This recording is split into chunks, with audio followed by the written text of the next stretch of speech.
Kewenangan Mahkamah Konstitusi berdasarkan pasal... Itu dianggap dibacakan, Pak.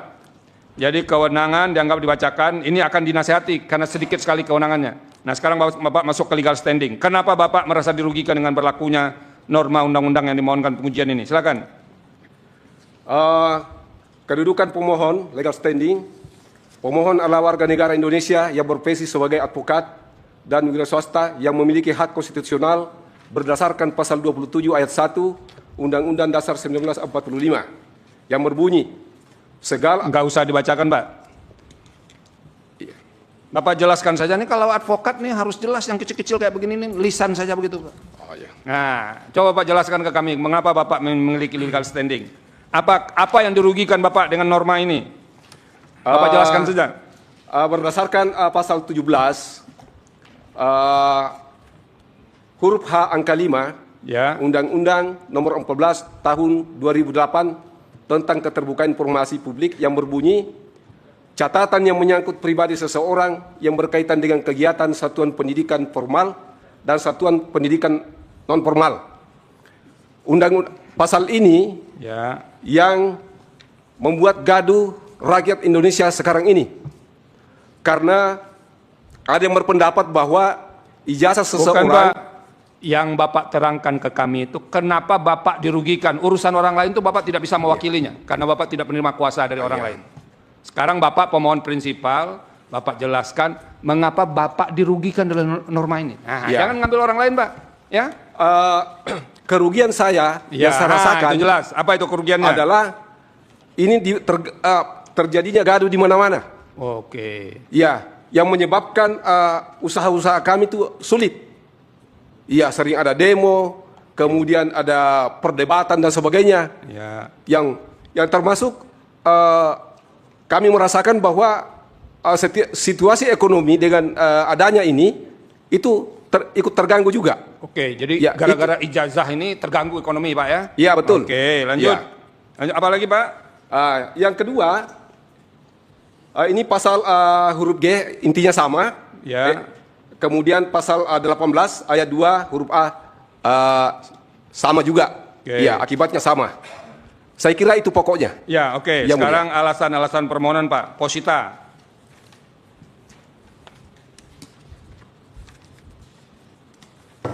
Positanya, Ya. satu, bahwa pemohon adalah warga negara Indonesia yang memiliki hak konstitusional untuk mendapatkan informasi publik yang jujur dan transparan, khususnya terkait pejabat publik yang dibiayai dari keuangan negara. Permohonan ini. Terima kasih Pak Komardin yang sudah menyampaikan pokok-pokok permohonan. Nanti akan ada penasihatan dari majelis. Nah, saya mulai dari perkara nomor 174 Pak Komardin ya. Itu. Ini Bapak mesti renungkan kembali menurut saya. Persoalannya apakah ada di norma undang-undangnya yang Bapak mohonkan pengujian, pasal 17 huruf G dan huruf H angka 5, serta pasal 18 ayat 2 huruf A. Atau persoalannya ada pada implementasi. Ya. Tuh. Kalau persoalannya itu ada pada normanya, ya silakan diargumentasikan dengan baik. Ya. Ini kan masih di sekitar, mohon maaf, ijazahnya Pak Jokowi, ijazahnya Pak Wapres Gibran, dan lain sebagainya. Kayak. Lagi bersama saya channel ini, mari kita melihat tanggapan-tanggapan netizen mengenai masalah Jokowi dan Gibran, Rakabumi Gibran. MK dan Hakim harus bertindak sebagai petugas hukum negara, bukan kepentingan rejim. Tegakkan keadilan dan kebenaran. Biar rakyat saja yang mengadili, hakim pelintut mengaburkan masalah. Kalau orang punya ijazah hasil kuliah, pasti unjukin ijazah asli. Kalau ijazahnya gak asli, ya begitu muter-muter. Tunjukkan ijazah aslinya, selesai, agar tidak gaduh terus di masyarakat. Keluarga Jokowi diambang kehancuran. Siapa yang menanam, dia sendiri yang memanen, baik buruknya tanamannya. Usut tuntas ijazah Jokowi dan Gibran. Kebenaran tidak akan dapat dikalahkan dengan kebohongan. Harus dituntaskan masalah ijazah, sangat penting biar kedepannya baik dan rapi. Teliti KPU.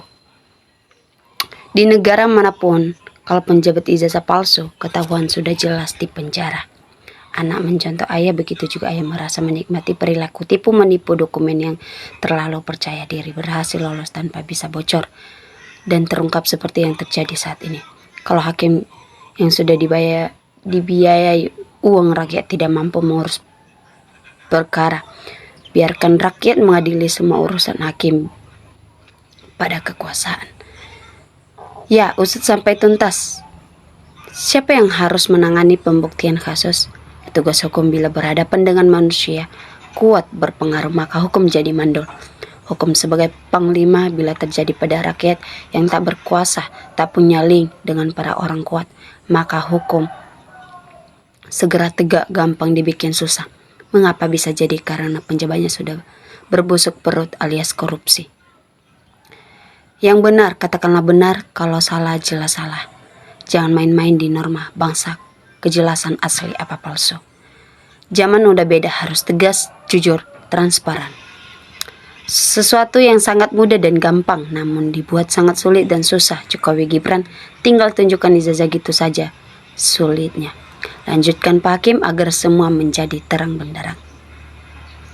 Wakil Rakyat Indonesia Pak Hakim, Jokowi Gibran sedang panen tanaman beracun yang disemai Paman Usman. Semoga relawan cuman dan projok kebagian gegedohnya. Gaduh karena kelakuan orang yang gak jelas. Hakim dan pemerintah wajib tegas dan terbuka soal kasus ijazah ini, agar kelak tak ada lagi orang atau penjabat yang berani memasukkan ijazah. Siapapun yang memasukkan ijazah orangnya wajib dipidanakan sesuai perbuatannya sendiri. Hakim sebagai wakil Tuhan di dunia tak boleh kalah. Haram hukumnya takut dengan manusia-manusia laknat pemalsu dokumen. Kalau mau cepat tuntas masalah ijazah, Jokowi dan Gibran, paksa Jokowi dan Gibran suruh tunjukkan ijazah aslinya ke publik, pasti selesai. Kasus ijazah Jokowi dan Gibran ini kok lama sekali. Rakyat sudah muak panggil Jokowi dan Gibran. Kalau udah serah bawa ijazah asli serta tunjukkan republik. Kenapa harus susah banget sih? Pak Jasa dan Hakim panggil Jokowi dan Gibran, suruh bapak anak ini perlihatkan ijazah aslinya. Udah beres, kenapa harus belibet-belibet kemana-mana? Kasus itu memang sengaja dipiara, padahal kalau nggak mau gaduh ya tunjukkan saja ijazahnya. Karena orang-orang yang tuntut itu punya tujuan tertentu, bukan mencari kebenaran, tapi mencari kebenaran atas narasi mereka sendiri. Ijazah Jokowi dan Gibran mengganggu ekonomi peratermu. Tunjukkan aja kalau memang ada, selesai. Berani karena benar, takut karena salah. Gitu aja kok repot. Pak Hakim suruh-suruh saja kuasa hukum menunjukkan ijazah Jokowi yang asli. Selesai masalahnya, gitu aja kok sulit. Rusaknya tatanan berbangsa dan bernegara. Obatnya adili Jokowi, mazulkan Gibran, dan masukkan termul-termul ke dalam got. Rakyat yang dirugikan sudah kena tipu karena ijazahnya. Kalau pengadilan selalu melindungi kasus seperti sekarang ini, pasti akan terulang kembali. Usut tuntas kami, rakyat Indonesia raya, tidak terima kalau orang nomor satu di negara ini ijazahnya palsu, sedangkan rakyat mau kerja aja harus pakai ijazah. Inilah akibat kalau negara pernah dipimpin keturunan PKI. Masalah hukum tidak mengenal kadaluarsa gara-gara ijazah palsu Jokowi. Hutang negara numpuk, ekonomi hancur, daya beli merosot, rakyat dibuat gaduh, pajak tinggi, koruptor merajalela, tanah rakyat dirampas asing dan asing, lapangan kerja sulit, intinya Indonesia hancur.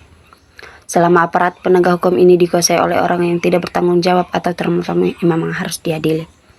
Bila menjadi penjabat publik, maka ijazah penjabat tersebut harus dibuka dan ditunjukkan ke publik. Yang bikin gaduh itu yang menuduh, jangan lempar batu ke orang lain, tapi yang dilempar justru yang disalahkan. Sebetulnya semua sudah tahu, kepolisian, kejaksaan, pihak UGM yang dikatakan Jokowi dosen pembimbing ternyata bukan juga mahasiswanya. Mereka sudah memastikan ijazah Jokowi itu palsu, tapi mereka semua takut, mengatakan takut dipecat atau diintimidasi karena sampai saat ini ternyata masih menguasai hukum di negara ini, bahkan melebihi Prabowo yang nuntut omong-omong saja. Sesuatu yang simpel kenapa dibuat rumit? Kalau di negara lain pasti sudah beres dari dulu. Yang curang dan yang jujur sekarang sangat mudah dinilai oleh siapapun. Ini baru sejarah hebat negara RI. Manpres dan Wapres, bapak dan anak sama-sama digugat ijazah palsu. Ini sejarah aneh, dipimpin oleh keluarga ijazah palsu, namun semua sangat lambat proses. Pantas penjabat begini, presiden hukum ngomong kepolisian. Cari bukti tapi ikut fitnah kalau penguasa model gini hancur. Sampai nggak sempat mikir, yang penting fokus kerja cari nafkah untuk keluarga. Apakah palsu atau asli, yang penting sehat. Semangat berangkat pagi, pulang sore dapat rezeki. Negara yang punya undang-undang yang jelas saja dibohongi, apalagi masyarakat yang gampang dibohongi dan diiming-iming. BLT. Kasus Sylvester dibilang kadaluarsa itu cuman strategi politik licik Mulyono dan ternak-ternaknya. Jika kasus Mulyono dan anaknya terbukti palsu, agar bisa lolos dari jeratan hukum. Untuk penegak hukum, kalau masih banyak termulnya, sulit negara ini untuk jadi negara yang bisa sejahtera. Rakyatnya melindungi saja, bisa malah menyengsarakan. Harap para penegakan hukum yang sungguh-sungguh karena gaji yang diberikan itu dari rakyat. Justru Jokowi dan anaknya yang selalu menghambat kasusnya. Kalau mau perlihatkan ijazah aslinya selesai. Gitu kok masih jadi presiden mendatang. Para penegak hukum jangan kasih rakyat Indonesia jadi gaduh gara-gara dua orang ini. Ambil tindakan dong Pak. Drama sidang pengadilan nanti akan berani memvonis kejahatan di NKRI. Kalau sekolah benar ijazah bukan yang rahasia, hal dikecualikan, maka sekolah yang wajar. Tinggi tunjukkan ijazah kan selesai. Urusan ijazah harusnya gampang, tapi penegak hukum yang bermasalah. Kalau hakim gak mampu misalkan, serahkan rakyat saja. Kami merasa tidak gaduh, yang merasa gaduh itu para sakit hati yang repot dengan urusan pribadi orang. Menurut kami sebagai rakyat dan warga miskin, yang bikin gaduh adalah pihak Mabes Polri. Tidak berpihak pada hukum, hanya berpihak siapa yang mampu bayar Polri. Oke teman-teman, kita sudah melihat sebuah cuplikan di bawah ini. Mari kita saling bertukar pikiran mengenai masalah Jokowi dan Raka Buming Gibran yang masih belum selesai. Salam NKRI harga mati.